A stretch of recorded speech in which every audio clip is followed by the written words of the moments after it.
Naharolgi Khonjel Thoram Tabiram Libasingbu Maria Pangambamna Kurumjeri Amadi Taramna Okcheri Ngasigi Naharolgi Khonjel gi Thoram da Thamjeri Special Program Ngasigi Special Program da Manipurgi Filmmaker Director Amadi Scriptwriter Oina Lebiriba Tenjing Pukrambamga Unaduna Wariwatai Saba Unaduna Wariwatai Sanabiribi Thaungambi Irom Hauzik Mayam Punna Taminadasi Special Program da Tenjing Pukrambamga Unaduna Wariwatai Saba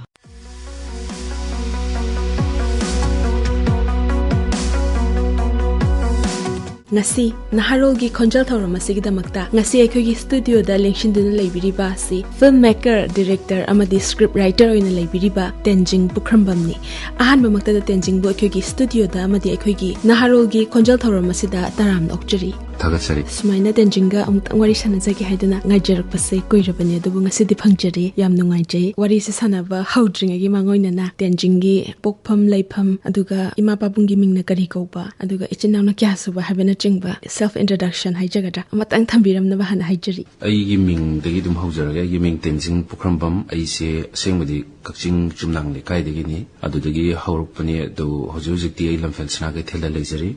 aigi babana Pukrambam Bhairop aduga imana Pukrambam Naomi kawe aduga imasi akogi sanapti ningol ni jinau di punadi taret ni adu aigi ima ani shi ko ima ahanam sulere ima ahangina damenti kawe adu pulap punna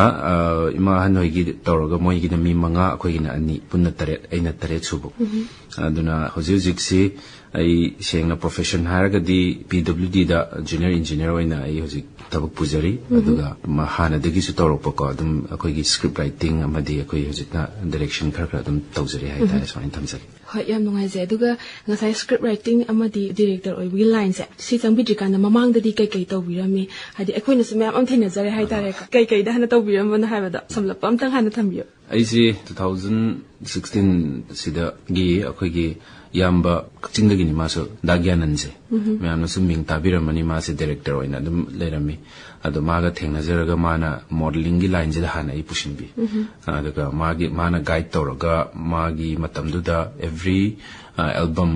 aduga every project sing hai tare ko ko modeling gi oiraga su aduga ko gi pageant gi grooming tawbo ko pa magi academy ko gi Gyanans Beauty and Designing Academy sida ayudum assist tawraga maga punna aisu tamba aduga mana so engon dum takpiraga teisu dum assist to holaga lerame aduna lines music haidu makhal se mana dum tohole hai tare ko aduna ahamada modeling degi horaga acting dasu akoi album gumba adigi film feature films amani daga su dum yahan birei adudagi konbada mana aingon ai si mana sum study tawba kanda script writing gi lines da yam chana ga do mali hana ko mana try am tang tawbiu na tawraga hosiki akoi gi project si ihul haiba project sida aingon da ihana hana mana su challenge amoina su pibni aingon da assignment amoina duga aina su madu ngamnaba honabada dum study tawraga isana dum YouTube amadi online gi through da tammaga da maina script writing gi lines ji sangki ha yam nungai je aikoina thina jabada su Tenjing se adum TV host oina su mayam ama thina je hai tare sigi matang su khasik tang ga thambiyo ha ai ngai sai pan madu su kawre ai ji Impact TV da TV anchor oina su dum hojusik su dum lady contract oina ko masi akoi gi aina man 2017 da thoki ai se ado tadi tarak khide top 5 ti changaga aduda madugi through dagi akoi gi da to miana Impact ki mana program gi consultant oina laibani program section ama tongana setup tawdoraba Impact ki and program section sida aizu moina kauraga damaina dagen gi through da ko monda hire ga damai kauraga ise unaba chatluraga moina yan hana fill anchoring je Manipur da khogi Impact TV gi program sigi sida fill anchoring se am kana tongnaramdri matam da aduda aigonda trial tawgibani aiga Strela akhoi ni da samaina program makak mami mapau na pibirake twain tawraga mami mapau sidagi akhoi mapam chattana program mayam entertainment industry gi pau lawdana fashion industry gi khudima event pulaya de akhoi su dum yi laire mapam da twain tawraga TV anchoring je da maina tawraki duga da to miem de khoi gi tamuru pachandra Impact TV editor mana da maina tawraga guide tawraga khoi si tawraki bani journey adusu journey makhalam ne hai tare experience makhalam ni yam nuai ba experience ni line chlo in sure hai jab tare kana modeling dagi TV host oiba the film actor script writer mamam sum thengni thengnare yam ngai je Hoi adum matam se kram kan da phange sini haidi thabak su chatai ni sang ba web series ama su wari se loina ma haidi script writer oin su lai biri ni direction su pido ni adagi marak tu su tum yaw san bi ba ko isana ada si matang da kitan thambiyo matam si adum ai gi haina jabai je tumina leiba khara haite haitare adum nuti gi activity ma dum tahona ba something mi unaba natraga su kaino ma tamhauna ba kaino ma tahona ba mi na tawda sum yaukshalaga maina sum tawbase haina jaba isagi oina aduga akoi gi Diane si su ma si yam strict way mana mentor oina ai leibi sai laiba am phai haitare mana takpi ba degi ma jam strict way ma masa su ayuk tegi numidang bok se sangde ba adum ani thaba am dum tawle ma sum inabdu su dum haina gi ba adosibo haina bu dum lai haure adana thabak si chatlaga halakpaga adum akoi gi academy sida changsilaga academy gi muk thabak tawba aduna morning hogatlaga breakfast kumba ke gum khar charaga ai gi thabak chatham thokpa chatlaga pung 3-5 tarak pasidam academy de chatpa planning tawba aduga numidang da su muk adamaina thengna aina yumda hanjilai je tumba khaktaneba adamaina tawre hojikpudi hana dawna ai gi thabak changdringai dagi haitare hojik piduli thabak se changdringai dadi khara matam phangame hojikti thabak su chatpani na ko akoi gi Saturday Sunday guma suti leiba natragna evening gumba khara akoina nganna off oiraga halakpa yaba matamda adamaina sindokpa adamaina tawraga khara adum adjust tawi haitare laiba phadana su dum matam ju khara dum phangi adum malak sida sum hobby gumba su lai bibra hoi ai je isai sakpa jam pame adaga isai sakpa je yam pame thaina digi yam pame sakpadi yam kana haite adubu sakna badum hotnaba aduga film acting tawba khotpa adugi script iba adagi direction piba sina aina yam serious oina lawgibe hobby gi line dadi aina tasengna pam hairaga di isai jine hena pame haita ngasai mamang su makhal line me am da su sum changbira makanda hojik sina director oina script writer oina sidai sida lai biri dum makha tab dadi atop hadi line sing khra dum khutha bige na kan bibra natragana soi matang se aina khanbada aigi aim oina hojiki hairaga di iramdam se aduki matik yam phajaba talented artist mayam ama lei khoina ngamjaba khara dum tawjaraga mayamna sum kitang khangbiba se aduki matik peli ko adum matung tarakpadadi aina khanbada akoi filmmaker ama oina film haiba film sina miyamda piriba influence aduki matik chawe aduga magi responsibility su yam chawe khoina yamna marik chumna miyamda audience ta yenghallaga not only akoi gi Manipur khaktang nataba mapan da su duki matik hana khoi gi example mayam am lege award phangakpa dagi hojik se madugi potential je khoi hena puthoga khoi leiriba artist leiriba wari mayam ama khoina thijilaga audience ta yohanba ngamba nationwide oina internationally oina masi uhallaga akoi gi iramdam si hena chawkhatpa mina su masak khangba mina pamba aduga akoi gi history si su mina yamna hojik leisu leiri ko mayamna su yamna khoidanari yamna su maming thanari adubu sidagi hena akoina mami da tahallaga hena utpangamba dugumba-gi aim amakakti leijai ko ai isada adu masini aina sengna haraga di atopa line atopa di ai yam kana lamjillaroi adubu just direction sida aisu hena tamjillaga hena haina bo hotnaraga with experience with time aduga oja mayam ama loinaraga ko masida oina akoigi hojiki mayamna masak khangnaba akoigi iramdamgi wari mayam se sipu thokke na khalli hoi yam nungai se ngam basoi bi hena thamjage aduga anak pada haitare ko hojik shooting tawriba natraga tawgadawba adagi release tawgadaba adu mana chingba laibibra lai hojik se ai ngarang dane loi grezi shooting amako agai short film amakak The Nightmare of Bambi ana aina masi short film se loi gre shooting tawba aduna hojik post production da leire masi aina su sum miyam akoi gi Manipur gi mapan da su dum uhaningba project amakak ni Nightmare of Bambi hai se Bambi hariba nupi masa sigi lanjinaraga leiba relief camp da leiba dugumba nupi masa amkhang adumana akoi gi hojik thoiba lanse asida mana thengnarakpa mangonda trauma je asigije aina mamang sida uiu mamang da mana uriba magi trauma mani magi nightmare je akoina reality da puthoga nammani aduna yam challenging oiba dugumba project ma oigi short film oiraga su na every scene kutimak se aina su yamna challenge amo onena khallaga ko tawgi masi khara excited oina lairi hojik oina am fresh oina aduga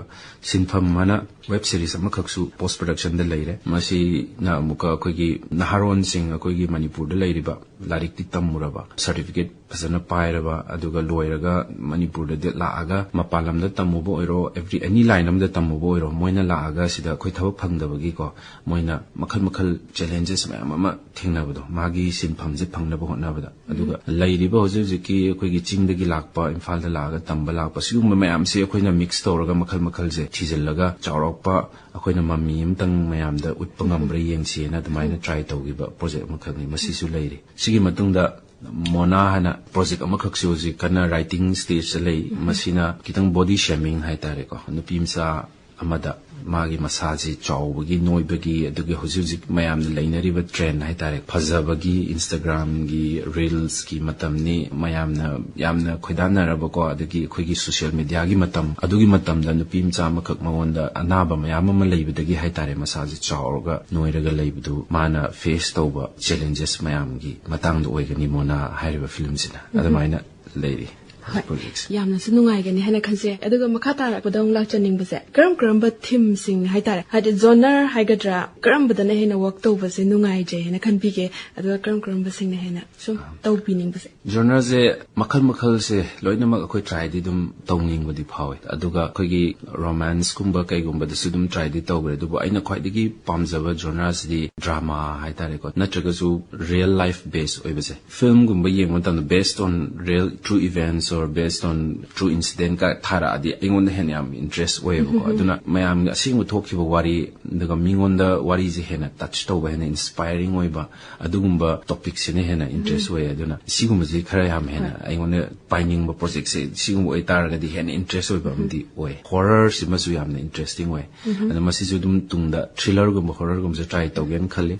adabu khoidegi hena interest way ba haira ga di hojiki real life events gum je based way stories yam nungai je aduga web series na hena work to base sine hena nungai bra na traga na film na hena nungai bra web series to ra kan di scene jingje akone irakpa matam da ju khara dam extend to ba koina number matam da ju lai ga da ba aduga khara hena nungai ga da ba rom do ina khallaga su I koina draft to matam da kaigino di koina matam su yam sang na su lawga do ni na ko aduna web series su yamna interesting oi ba dum shoot makhalamani adubu feature film ne haiba matam da feature film khak palak pasida hena akoina serious oirakpa ma aduga hena every scene jingje koina tight toksina ba hona ba masi akoi writing process tagi dum yam challenging oiba thaba makhakni aduna feature film sina nambadi ani maga dum nungai aduga challenging ju dum oi tawbudu akoi isa da hai tare ko hena thawai yauna tawning bam phawbudu di feature film dana hele dana I feature film oina khanjage adugi de yam nungai je aduga film gi script se irakpa matam da kai sum thengna biwa adugi matang da kitang thambiyo script writing process se direct course makti leita badena Manipur de ko ad isa na khara khoi larik kumba kai gumba ama paraga adamaina khara tamjalle tamma tamda script writing gi process ama torokpa matamda ngasai gi film ji theme ama kak lairani story ama kak lairani story je koina magi character sing sakalakani character sing du magi background hapakani ko aduga adamaina tar magi back story hapsalaga main character na kana puwa kamai toba subject na kana pi ba raga ama planning tawraga madugi matung da koina script writing si tar ka doina screenplay oina aduda screenplay si da every scene puni makse koina yam interesting oi je screenplay si da koina hena mayam na ju hena khangbi si yarangani do khangdaba sing gi hai tare yam interesting oi je film amagi nungai taba ha base screenplay si da loina mag depend taweba ado je screenplay si na phajaraga de koi film si dum mayam na pamba phajaba message piba yahoning ba koning ba je screenplay gi stage si da pre-production si da loina ma hap hoga da bane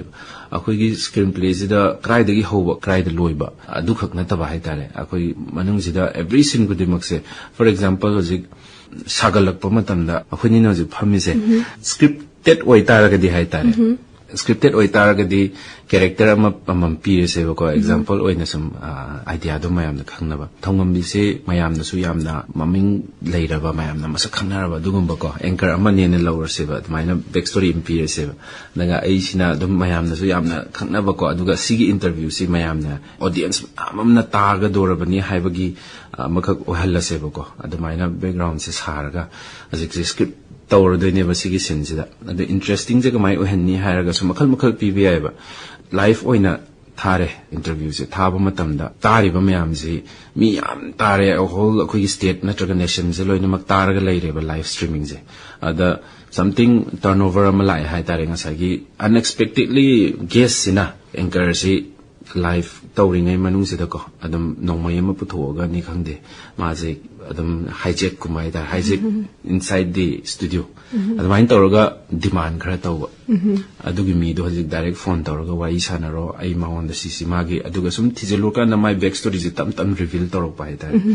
ma je case achauba ma magi machanu pi gi natragana magi nupi gi laigi daba nupi ama ka ki case ama ka pending leraga kem to bi daba gi mana sigi live streaming je opportunity se lawraga mana adugi case tam tam reveal da hon bako adamain tawrok pagi sum orok pasu yaidana scripted oi taragadi film amada pusilak taragadi khoina something interesting kamai ohen bayai mayam na kamai na yengning han bayai mayam da ka adu si thriller gi genre oi garni adum cinema khoi gi screenplay gi noi base life ta thengnariba every incident every kaino khudi makse khoina imagine to bada yam nungai bado aduga script iba matamda aduna film je film da ngasai film du da ne hai je film du da kari message pinning ge kai dong ge hai bujing ngasai producer ama khakna la aga akoi da piba matam da screenplay I ge doriba mi story sagat ke doriba mi ji gi aduki matik achoba responsibility ne ba ko me ham da tham ba se dona hojik ai gi wakhanda screenplay am di story writer lairiba sing si yam kadna machine thana da ba se masi ai hena kaino to honinge hena moi je hena moi gi damak da voice ama ka koining hai tare aduga koi ge ken responsibility se aduki matik chawi akoi gi khutanga ta lairi ne ba film amagi amadi miyam gi movement je sigi film jida aduna yamna screenplay jida hena emphasis tawbiu na haijake mapalam gi bo oiro manipur gi oiro filmmaker atopa music hai da tenjin sum look up tawjaba actor oigira director oigira adugumbadi laibibra du sik tang thambi lairagadi Manipur da haragadi akoi gi pahung aribam syam hoi moi si aidi aduki matik moi si akoi gi legendary ni na dumain haijage aduga mapandagi haragadi India manungi dagena akoi Farhan Akhtar se maji amna ha oina masu adumaina filmmaker moina lakhiba magi journey si so idum follow tawje aduga mapan gi da haragana akoi gi yam laigre akoi gi pun internationally yang akandadi mayam na haina Christopher Nolan ko aduga Steven Spielberg Martin Scorsese moi singse adum moina torpo work moi gi nebu hai tar kadi adum akoi thijin ba nam something tam hauna bagi chapter amamam ne adum khalle duna moi si yam pame moi gi work since yam nuai je aduga changbira iba line sida awa basu nungai basu mem am thengna biram gani adu khwai wa ki ba matang dagi nungai ki ba matang wari nungai ba gale su kitang libi nungai basidi wa ba helaga na nungai dani ko shooting si yamna aigi oina wa ba har pamatam da matema khoi gi script iba matam da angang amana moisi mapalam chakidori ga haibagumba digi schedule sangdre digi maje sidagi date asu phok sangi si matung di maje sangdre harpa matamda episode sidi web series tadi amakhak na tabani na episode 9 gumba subani na ne magi oibe loi namgra matung na chakkhraga atopa sing lei horba sing sina amuka akoina mamai gi storyline do muka magi da samna ba hotna basu dum yawram me mate amuka adugumba do yang wai as writer moina challenge yam challenging oigi ba matam phangau da ba ko aduma yam wagi aduga nungai bisidi yam leigre shooting mafam da yam nungai si akoina ching daga chatlaga ko ihil gi matam da ching da chatlaga ching gi different culture utpa matam da chana thaknaba khotnaba moina ga sin bi raga khot bi raga digi makhal mahau tangapa digi mayam duna yang welcome to birakpa akoi ukhul da chatpa matam da snabdi da chatpa matam da makhal moi gi culture du mafam du da le ma mi sing du na ju akoi si yam sina accept to biraga mayum daga ju dum pusellaga ko admaina tinarakpa moi gi wari dum sabirakpa ande film du su moina ju dum yam pamjei admaina tawi ga na ga haibirakpado adugum se am nungai sigi appreciation sing se yam hojiti phangdri ko chatpa yadramnina adu yaramaga de khoi ching da hena chatlaga nambu du hena pamjei ba khoi gi oina di aduna madugi experience du miss to bani hai tare hoi sigi line sida sum lakpirak pa dagi hona art ke lam sida hai tare kari phangki bana chengba laibra du kitang thambi feature film mon sengau lak pa sigi film sida koi gi state award Manipur state film awards kida aise art director moina su dum work to gibani actor mo oina sai assist to pani ko adugi nomination da koi best art director gi nomination da Manipur state film award kida admaina nomination changki adugi matungda atopa singdi web series ngakto oibanina yam kana akoi award kumba ke gumgi chances lei haudre aduga short film da imagi ibungu haina aina short film makak tawgibada kogi ipak ki film production imoi makhada best story writer oina ko moigi festival dugi short film adugi duda admaina award su pangaki aduga atopa short film kogi aigi yawshangana admaina tawgibada zu kogi north east ki oina best short films taret khangat pada admaina aigi yawshang sisu admaina khalaga phangi admaina tamjagi hoi yam nungai jai tajawda makata na work se myam amse tawbira khoina thamjari aduga makata ra pada ongla chaning base ngasai hange khalaga hangja hauda tenzing gi school ding ne chingba kadai kadai da tambirak pa adugi mata da thambi hoi schooling je hayodar male isi class 1 to 5 ko mangang oinge da koi prompat leiba Sacred Heart School la itame aduga 6 to 12 Sunday School in Falda tame loiraga is engineering Rajiv Gandhi Technical University Bhopal gi makhada Jhansi da leiba ko koi engineering college am kak tai BE engineering loishalakhi man tam ada family na horpa matam da ko like tamingai matam sida haitar ngasai model oige haibu oiro artkelam sida haitar ko changnaba hotnaba sida matam da adum loi support to bi khibra natraga sum memories haidi nungai ba wari sum lai bi bra du sik tang share to bi support se tawe zo hairoi tawde zo hairoi ko haidi modi career gi khala kan da di moina di yamna confused oye ba moi se support to sira tawroi sira moi khalam ba yai aduga akhoi baba si di yam kana aiga di pura adum yam marup oina adum wari sanaba nungai ba aida moina di tawgano di dum hai adu aina chatpa matam da di thingde adune situation si ko tawno di dum hai aduga chatpa matam da di dum thing bu sungam da ba adu ai je school matam da gi hauraga school gi every function cultural function gumba sida ai je stage te perform documentic tawre aduna mayam na zo ai je sigi line si da changwa ka su surprise oi de ba ai school gi every seniors na su junior na su cultural function ne bu haire ai ming han ko khat pirak pa adumai nam tawraga initiative se am lore am interest lai re ko every isai sakpa buiro dance ta buiro drama skit ta buiro adagi everything debate ki were sama ki were dum stage ki thabak se yam tawre aduna amna pamjana lakhibani aduga aigi family sisu akoi gi kaksin gi family sing sisu dum art ki line sida moi su dum khar khar dum touch tawrokpa aduna moina jam kanna di thingdre khoi gi baba sisu kaksin dramatic union gi founder am oiram hai thaina ado kona khangpani ko tam tam na haidorokpani moi jo aduga akoi gi baba popi gi ba pupu se ma zo isai sakpa pala sakpa adugumba koi pukamam ratan na ya maming leiba adugumba misak amaga ri koi gi konung daga la aga moi konung gi ning thogi da makta isai sakpa adumaina tawkiba adai kaksin da su adumaina koi gi pupu hoisina kaksin da thaina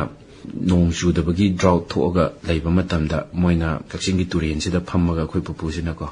phammaga moina isai sa aga admaina taw matamda moina saiba numit tugi hek chap chaba thamung pharaga nong churaki khoraki haibagi moisi amgan nadi leigidre akoi pupu sai di thengna jau de khoi baba hoina class 8 kum ka ba matam sai da leigide na hai adu yam torok pajani aduga akoi yamba iga sipu minari ba yamba singsu taina band da guitarist oirakpa adagi tabla da adum am stage wang na ko tamakhiba violin gum tamakhiba yam torok pajani da aduna dum RC khoi family line se da di khadi leirame adum jinda yauro leirambani moina su aina somda professional ina changna bo honna je moina moida ohogda bagi sum pakhat sabdo ado pamda badi moisu natabani na pambani na dum hojikti dum thabam taw leirabni yam fazana support tawre ya no ai je duga makha tar pada lak chaning baze future plan da hai tare ko future plan de kai kai tawge na khanbiri gi habese simutanga thambi ai gi future plan je harga di film se yam fazaba number ko yam fazaba mayam na accept to ba number duga artist sing je henna ko henna ko na thizilaga moibu henna work bibiba aduga film gi marketing je asi henna chakhotpa revenue henna lakna ba honna ba kai ginu maram di film gi line da gi revenue lak puduna koi film industry si sakhot ka doine aduna masigi marketing gi line je henna chawthokpa ama oihanning ba adagi every marketing gi line da knowledge leidiba amasung thabak tawbi ba singna film si da su onjin bira aga haitare film sigi line si henna chakhot purakna ba honna ba se masi ai yam pamjai aduga masigi line se koi network amakak semningi haitare film si mayam na ubi ba matamda hojikti view je khara tongale thaina di film si mayam na sum harau kumai gi type ta ubi ba se something social cause ama oina ubi ba masigi aim je da hena changsilaga tungda laiba koi gi inau sing na chagana thabak film gi line da tawbi ning ba sing su masigi vision do oina lakpina ba ko haijari maram di social cause ama oina film ji gi yam serious oina lobi ba haitare ko yam passionate oina ꯊꯕꯛ ꯇꯧꯕꯤꯕ film ꯂꯥꯏꯟꯁꯦ ꯍꯦꯟꯅ ꯆꯥꯎꯈꯠꯅꯕ ꯍꯣꯠꯅꯕꯗ every तौबा याबगै lion तौबजे मसी एगी future कैनोने हाइजगे अदु film number खक्सु नत्तबको अदु मसीदो ओइना याम कन्न थमजगे होय याम नुवाइजे अदुगा last message to the youths of Manipur हाइजगद्रा कोइगे सिगी लाइन सिदा संजनिंगिबा नहा सिंगसे हदि मखोइ सिंगदि करी करी हाइबिनिंगे आइना थमनिंगबा हायरगदि हुजुजिक से अखोइगी मणिपुर द लैरिबा एवरी यूथ खुदिमक आर्ट से पाममी मसिंग अदुके मतिक यामे आइना उजबा मतमदो सोशल मीडिया दसु एवरीथिंग मोइसे मी ममांग थोकनिंगबा अदुगा मीना मसक खंगनिंगबा हाइतारे अदुगुंबा लैबा मीसु सेलिब्रिटी ओइनिंगबा एक्टर ओइनिंगबा सिंगर ओइनिंगबा आर्ट की लमजिदा लाकनिंगबा मी म्यामम ले अदु लाकपा मतमदा अखोइना सम एडवाइस कर पिनिंगबदी कितंग नॉलेज अमा लेरगा प्रोफेशनल ओइना तौगे हाइतारगदी समथिंग विद अ कोर्स को माना कोर्स अमा यावना आइना इंडस्ट्री दु चंगम मतमदा अहोंगबा म प्रोपंगम नबा होनबा अहोंगबा हाइसिना आदि होजिक मयामना लानना उबिरिबसे उदनबा हेना अचीवमेंट अचौबा जस्ट स्टेट खक्तंगी नतबा नेशन गी ओइनासु को अदमायना अवार्ड मयाम फंगगा मीना मसक खंगपा अदे मणिपुरना फिल्म लाइन से दल चंगजिलाइसे अदुकी मतिक कुइरे अखोइ थाइना पाबुंग अरिबम श्याम होइनागा मोइना लुचिंग बिदुन तौरगा लाइसे अवार्ड अदुकी मतिक नेशन होइना फंगे अदुबो होजिक अखोइना सिम स्टडी तौबु मतमना अतोप स्टेट सिंगना यामना हेंगतख्रेबा अखोइ मणिपुर से थाक अदुकी मतिक वांगना लेरमे मतमदो अखोइ बॉलीवुड का अखोइगा दुम चांगदमनबा नममे अदो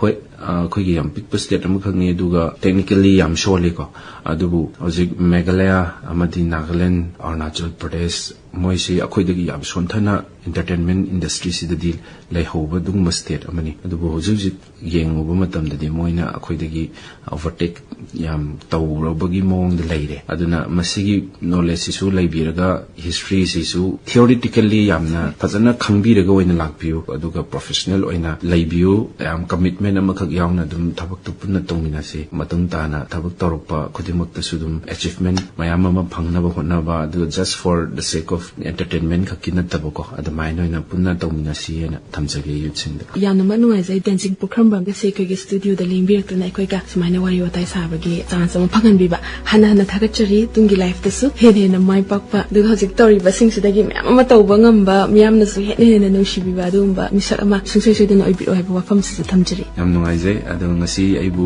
कौबिरगा सुमाइना वारि वताइ सानबा फंगनबिबसिसु याम नुंगाइजे दुगा ऑल इंडिया रेडियो सानाना थागचर हौजिक ताबिख्रे मणिपुर फिल्म की फिल्म मेकर डायरेक्टर अमदी स्क्रिप्ट राइटर ओइना लेबिदिबा तेंजिंग पुखरमबमगा उनदुना वारि वताइ साबा उनदुना वारि वताइ सानबिखिबी थौंगम्बी Irom थौरमसी संदोकचखिबगा लोइनना ngasigidamaktadi naharolgi khonjelgi thauram sandokchaba matang asida loisinjari thauram tabiram libasingbu amukka hanna maria pangambamna khurumjari